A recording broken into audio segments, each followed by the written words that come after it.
Nih, di sini sudah sajikan semua masalah, namun apapun masalahnya minumnya teh botol susu gitu kan ya.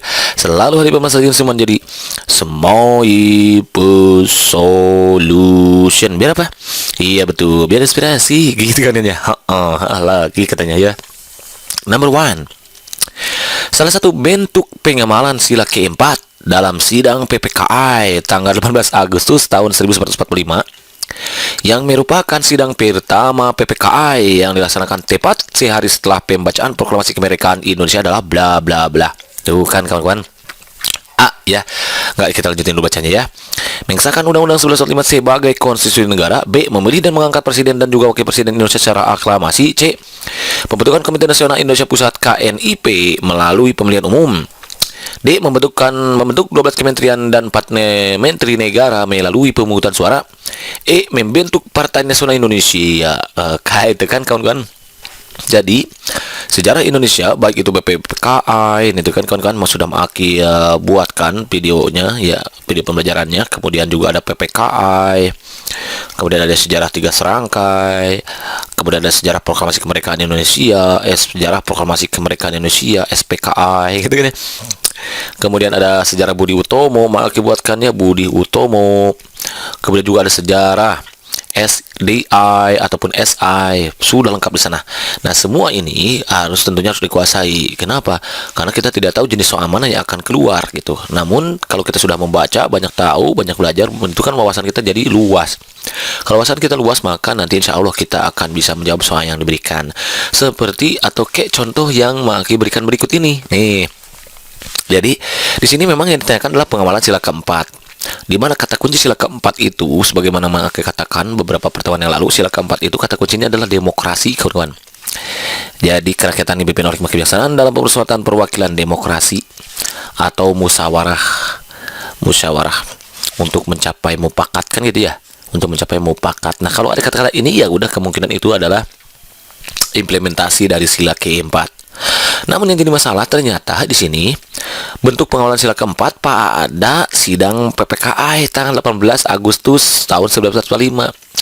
Otomatis dong kawan-kawan, berarti kita harus tahu sidang PPKI, kan?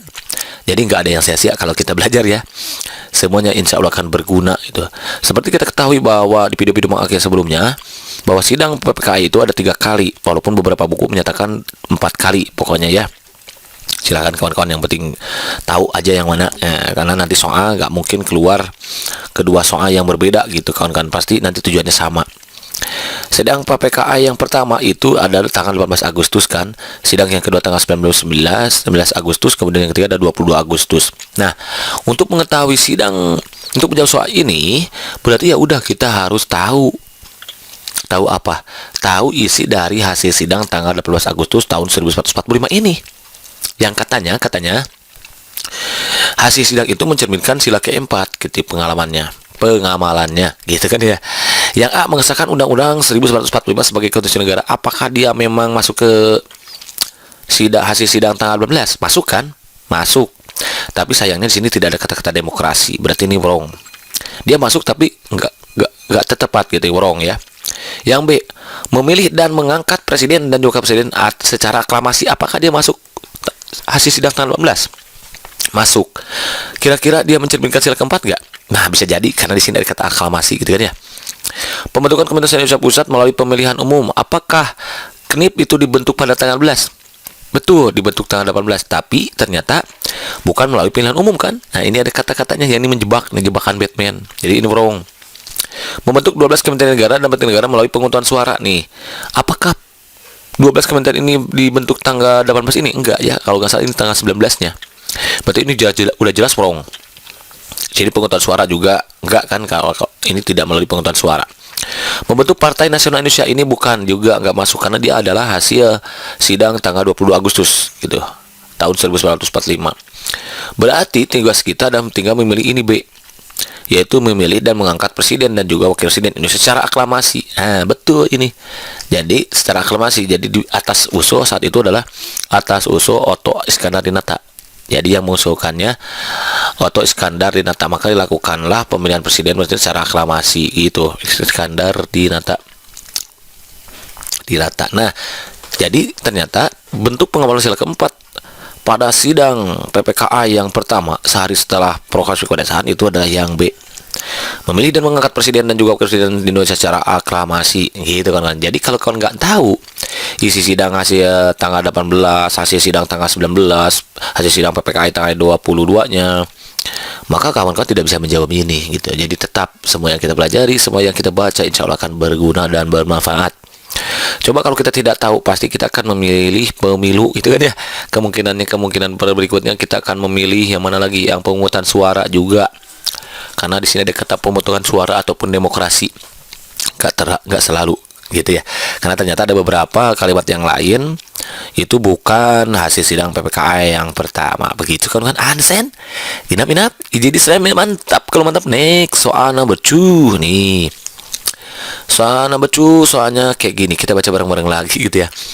Presiden dan wakil presiden memegang jabatan selama 5 tahun, betul kan ya? Dan sesudahnya dapat dipilih kembali merupakan bunyi pasal 7 yang kemudian diamandemen dengan menambahkan dalam jabatan yang sama hanya untuk 1 kali masa jabatan. Berikut merupakan hal yang mendasari adanya amandemen tersebut adalah bla bla bla, tuh kan kawan-kawan ya. Bisa saja nanti undang-undang munculnya seperti ini. Pasal-pasal dari pasal 1 sampai 37 bentuk soalnya kayak gini gitu. Ya kan? Nah, ini kan bunyi pasal 7 yang sebelum dan sesudah amandemen. Karena sesudah amandemen itu ditambahkan kata atau kalimat nih. Boleh dipilih kembali dalam jabatan yang sama, tapi hanya untuk 1 kali masa jabatan. Berarti kalau begitu presiden yang tahun sekarang ini hanya bisa 2 kali kawan-kawan, 2 periode gitu. Jadi kalau sudah terpilih 2 kali maka dia tidak bisa menyalonkan lagi. Kenapa? Karena ada pasal 7 ya, bunyinya seperti ini. Kecuali kalau pasal 7 ini segera diamandemen. Misalkan boleh dipilih jabatan yang sama untuk beberapa kali asal itu berdasarkan pilihan rakyat. Nah, bisa gitu ya. Di amandemen lagi gitu. Kalau memang misalkan harus diamandemen. Kalau enggak ini enggak apa-apa. Nah, hal yang mendasari adanya amandemen tersebut adalah bla bla. Apa sih yang menyebabkan pasal 7 ini diamandemen? A. Karena akan menjadi ancaman besar bagi demokrasi Indonesia. Masa jabatan presiden dibatasi untuk membatasi ruang absolutisme kepemimpinan. Absolutisme ini ada E-nya gitu ya. Mencegah terjadinya korupsi agar orang lain bisa mencalonkan diri menjadi presiden dan wakil presiden dengan syarat dan ketetapan sebagaimana yang berlaku dalam undang-undang. Karena sudah berpuluh tahun pasal tersebut belum mendapat perubahan sehingga memungkinkan terjadinya penyalahgunaan kekuasaan gitu ya. Demokrasi perlu degradasi agar bangsa ini maju. Mana kira-kira yang paling tepat? Iya betul yang A kawan-kawan ya. Kenapa dibatasi? Ini kan dengan diamandemen pasal 7 berarti artinya kekuasaan presiden dibatasi sampai 2 periode. Kenapa? Karena kalau tidak dibatasi ini akan menjadi ancaman yang besar bagi demokrasi Indonesia. Nantinya akan menjadikan membatasi ruang absolutisme kepemimpinan. Jadi kalau hanya 1 kali nanti dia presidennya, kalau misalkan beberapa apalagi seumur hidup ya gitu kan, kalau terus kepilih nanti akan walaupun bagaimana tetap gitu kan ya. Jadi godaan akan banyak sekali datang dari segala arah gitu kan ya. Jadi intinya begini kawan-kawan, kalau nggak dibatasi, harapannya ini harapan di amandemen itu adalah untuk membatasi ruang absolutisme kepemimpinan. Jadi dikhawatirkan nanti kalau lama kepemimpinannya nanti dia akan berlaku sewenang-wenang, kemudian penyalahgunaan kewenangan misalkan gitu ya, korupsi, kolusi dan nepotisme akan merajalela. Khawatir seperti itu, maka dilakukanlah amandemen. Ini mencegah terjadinya korupsi, betul juga, tapi ini kan lebih umum ya. Betul juga, tapi lebih luas yang ini. Karena korupsi bisa masuk ke sini, ruang absolutisme gitu. Agar orang lain bisa mencalonkan diri menjadi presiden, nggak harus ya, tidak. Tapi tidak itu yang menjadi hal utama. Ya, tidak hal ini yang menjadi utama, bahwa untuk memberi kesempatan kepada orang lain untuk mencalonkan diri untuk menjadi presiden itu tidak yang utama. Karena yang utamanya dari ini, membatasi ruang absolutisme kepemimpinan agar tadi sewenang-wenang dan penyalahgunaan kewenangan gitu. Karena sudah berpuluh-puluh tahun pasal tersebut belum mendapatkan perubahan yang bukan lagi ya ini ya. Sehingga mungkin terjadi penyalahgunaan kekuasaan. Ini betul sih penyalahgunaan kekuasaannya, tapi ini kurang tepat ininya ya. Ini sama. Demokrasi perlu regenerasi agar bangsa Indonesia ini bisa maju. Betul ini juga. Tapi yang semua ini sudah mengcover yang segalanya ya. Korupsinya, regenerasinya gitu kan ya. Demokrasinya semua sudah tercover. Jadi kalau begitu jawaban yang paling tepat itu yang A. Begitu kan kawan? Understand? Inap, jadi sudah mantap. Kalau mantap, next soal number 3, the last number nih. I'm sorry, Maki hanya bisa berbagi 3 soal dulu untuk sementara ini. Insya Allah di beberapa jam kemudian atau beberapa waktu kemudian Maki akan buatkan 2 soal-soal TWK yang lebih hotnya, gitu kan ya. Mang Aki merasa malu dan kurang percaya diri kalau berkumpul dengan teman-temannya. Tubuhnya kecil, mungil, dekil gitu ya, dan mengeluarkan bau tak sedap. Wow, gitu ya. Tidak sedap ternyata ya. Teman-temannya sering meledek dan menggodanya. Mak Aki ingin penampilannya berubah. Wah, berubah jadi Batman atau jadi siapa? Jadi Mang Ariel gitu ya. Nggak tahu ya. Yang jelas dia ingin berubah. Dia ingin membuktikan kepada teman-temannya bahwa ia bisa tampil bersih dan tidak kalah besar. Mang Aki pun bangun pagi dan rajin membersihkan diri. Jadi untuk mengatasi semua masalah ini, Mang Aki bangun pagi dan rajin membersihkan diri, mandi gitu. Yang asalnya 1 jam jadi 3 jam mandinya gitu ya. Sabunnya yang asalnya 1 jadi 2 misalkan gitu ya. Ia tidak malas lagi mencari makan, karena dia kan mungil kecil gitu, kurang makan gitu ya. Berkat keejekan teman-temannya, dirinya membuang nih, sorry ya.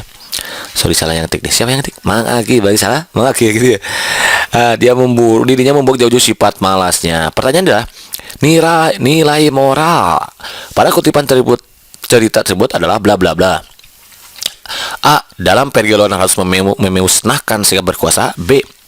Dengan teman harus saling menggoda dan meledek. Wah. C. Kurang percaya diri adalah hal biasa dalam pergaulan. D. Ingin tampil bersih jauh sifat malas. E. Berusaha menjadi lebih baik agar percaya diri. Nah, nilai moral. Oke kawan-kawan, perlu kita ketahui ini sebetulnya ini soal bahasa Indonesia ya. Ini soal bahasa Indonesia karena di Permenpan sekarang bahasa Indonesia itu masuk ke soal TWK. Ya, jadi untuk tahun ini bahasa Indonesia masuk ke soal TWK. Dan perlu kawan-kawan ketahui bahwa dalam suatu cerita, kutipan cerita atau karya cerita, suatu sastra cerita gitu ya, itu mengandung beberapa nilai. Ada nilai moral, nanti ya makin selalu buatkan di video selanjutnya ya. Nilai moral, kemudian ada nilai sosial, kemudian ada nilai budaya, kemudian ada nilai agama, dan nilai estetika itu nih. Untuk penjelasan lebih lanjut, insya Allah Maki akan buatkan serta penjelasan materinya dan disertai dengan contoh soalnya biar kawan-kawan nanti mengerti. Karena ini tahun ini soal kayak gini itu kemungkinan muncul di CPNS tahun 2020 ini, gitu kan ya. Jadi ada nilai moral, siapa tahu nanti kawan-kawan mendapatkan soal tentukan nilai sosial, tentukan nilai budaya, kan bisa jadi kayak gitu. Makanya nanti insya Allah di pertemuan berikutnya Maki buatkan tentang materi nilai-nilai karya dalam suatu karya sastra, gitu kan ya. Oke kawan-kawan, nilai moral itu apa sih? Nah, perlu kawan-kawan ketahui untuk menjawab soal ini berarti kawan-kawan harus tahu nilai moral ya. Nilai moral itu adalah nilai yang berkaitan dengan akhlak atau budi pekerti atau susila atau baik buruk tingkah laku. Nilai yang berkaitan dengan akhlak. Kira-kira yang mana? Dalam pergaulan harus memusnahkan sikap berkuasa. Enggak ya, tapi surat ejek-mengejek ini enggak ada kata kuasanya, wrong balik. Dengan teman harus saling menggoda dan meledek, apalagi ini ya, nggak boleh. Kurang percaya diri adalah hal biasa dalam pergaulan. Kurang ingin tampil bersih jauh sifat malas, kurang juga. Berusaha menjadi lebih baik agar percaya diri, berarti nilai yang berkaitan dengan akhlak atau budi pekerti. Nih, percaya diri kan ini menjadi lebih baik, percaya diri ini adalah nilai akhlak atau budi pekerti nih kawan-kawan. Jadi ini dari mana dapatkan kalimat ini? Dari sini nih. Maki ingin membuktikan penampilan berubah. Dia membuktikan Maki pun bangun pagi dan rajin membersihkan diri. Ia tidak malas lagi mencari makan. Berkat ejekan temannya, dirinya membuang jauh-jauh sifat malasnya gitu. Jadi karena yang ditanyakan nilai moral yaitu nilai akhlak budi pekerti, ya ini berarti ya berusaha menjadi lebih baik agar percaya diri. Masuknya percaya diri nih. Nah, ini masuk sifat malas, tak ingin tampil bersih jauh sifat malas. Ini kurang enak ya. Kurang tepat gitu. Ingin tampil bersih jauh sifat malas gitu ya. Karena malas itu kan tidak harus selalu bersih saja, bisa jadi untuk misalkan untuk mendapat nilai tinggi jauh sifat malas, bisa aja kan kayak gitu. Kurang percaya diri adalah hal biasa, ini apalagi gitu ya. Jadi kalau begitu jawaban yang paling tepat itu yang begitu kan ansen. Inap jadi mantap.